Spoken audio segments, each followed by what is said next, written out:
Nangunguna pa rin sa ratings ang GMA Network. Nasunod-sunod ang pagkilala mapa telebisyon, radyo at digital platform.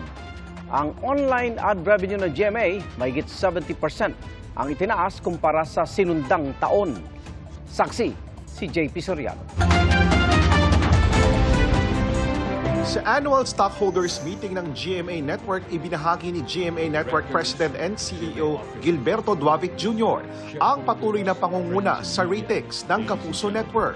Sa kabuuan ng 2023, 29 sa 30 top programs nationwide ay mula sa GMA. Our main channel, GMA, continued to rank first, while GTV ranked third among all TV channels nationwide. I am pleased to share that 29 out of the top 30 programs across urban and total Philippines were from GMA, with 24 Oras and Kapuso Mo Jessica Soho topping the list of programs. Nananatili ring number 1 sa radyo sa Mega Manila ang Super Radio DZBB at Barangay LS. Nanguna rin ang ilan sa mga local radio stations ng GMA sa mga probinsya. Naabot naman ng GMA Regional TV ang 25 milyong manonood. Patuloy namang mas pinalalakas at pinalalawak pa ng GMA Network ang presence sa digital space. In line with shifting viewer habits, we launched Kapuso Stream in 2023 as a platform to live stream our programs in high definition across multiple internet-enabled devices, complementing our pervasive terrestrial TV reach. Dahil sa mga exclusive at original digital content na ginagawa ng GMA, bukod pa sa mga ipinapalabas sa telebisyon, mas dumami pa ang mga nag-subscribe sa mga social media platforms ng GMA. Patunay nito, tumaas ang digital online ad revenue ng GMA ng 72% year-on-year. Our collective efforts were fruitful. We closed the year with 45.2 billion video views across our social media channels. Our social media subscribers and followers climbed to 345.6 million, and our GMA mobile app downloads reached 3.86 million at year-end.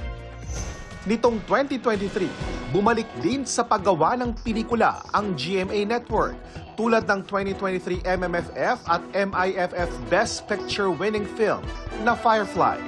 We have 5 network productions slated for release in 2024 and early 2025, including 2 already optioned for OTT distribution by a major global streaming service, with 4 more films in the pipeline for co-production in 2024.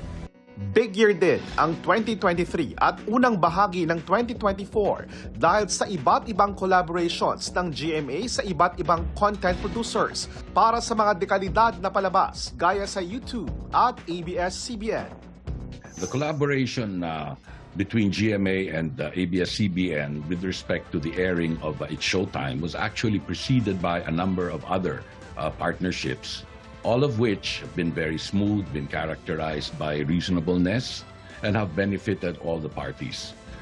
Having said that, there is no reason not to assume that there may be future collaborations or partnerships in the future. Na-elect naman muli ang Board of Directors ng GMA sa pangunguna ni GMA Chairman Attorney Felipe L. Gozon, President and CEO Gilberto Duavit Jr., Chairman of the Executive Committee Joel Jimenez, Executive Vice President and Chief Financial Officer Felipe S. Yalo, GMA Senior Vice President Attorney Annette Gozon Valdez, Judith Duavit Vasquez, Laura Westfall, at sina former Chief Justice Artemio Panganiban at Jaime Laya bilang Independent Directors. Para sa GMA Integrated News, JP Soriano ang inyong saksi. Mga kapuso, sama-sama tayong maging saksi. Mag-subscribe sa GMA Integrated News sa YouTube at para sa mga kapuso abroad, samahan niyo kami sa GMA Pinoy TV at sa www.gmanews.tv.